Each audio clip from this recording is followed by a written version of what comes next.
We're back for another tutorial where we are finding some nice neutral colors that can blend well with our identity design. These colors here in the smaller squares, this is just the black and the grays available in the regular swatches. Sometimes these colors work nice, and sometimes when you look at them combined with your brand's colors, it's like there's something that just seems a little bit off. And these are some tips that might help you find some alternative ways to select colors that blend just a little bit better. I have my color that I want to use as my primary color, or as my primary brand color in this large square, and then I just duplicated these squares down here. So step one, let's select the large square that we want to use as our primary color. And when we have it selected over here on the left hand side in our color of the fill area here, and I just have these with a fill color, I don't have a stroke on any of these. If I double click on that, I can just copy that hex value and click OK. And then I'm going to start with the lightest color first, the off-white, or just the 10% gray, I guess you could call it. So this is selected here. Go back over here to my color of the fill, double click, Control V to paste, then I'm just going to press Tab to apply that color and keep the window open. Now first thing is, if I want to find this light color, I can then play around with the saturation. So I can see here my saturation is at 85%. What if I go here and try 15%? Alright, 15% doesn't look too bad.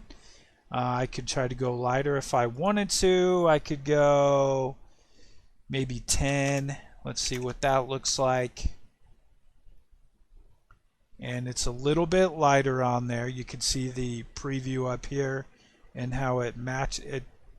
These two look very similar, but when you compare them to the square that it's set in, then it works a little more subtle, blends a little bit nicer. Alright, now what I can do is I can copy that and then click OK. And using that same color, I can then make my alternate black color here. So let's select that square, go into the color picker, paste in my value, and then press Tab. And then what I'll do here is I can just kind of eyeball it a little bit and go down here to where, not all the way to where it's black, but where it's much more dark. It's more charcoaly, I guess, but you still have those remnants of the blue in there. Then I can click OK, and we have that color there. Then finally, what I could do, probably I guess the last thing, I'll just select this square again, the middle square, and copy that value. Then if I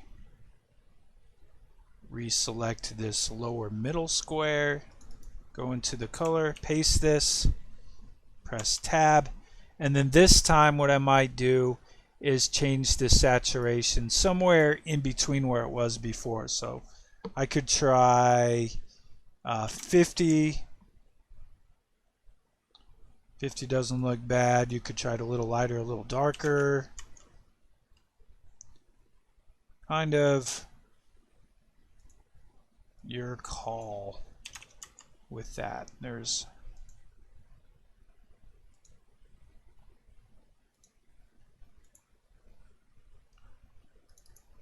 try this one again, maybe just a little bit more. Let's see, what if we try maybe 30?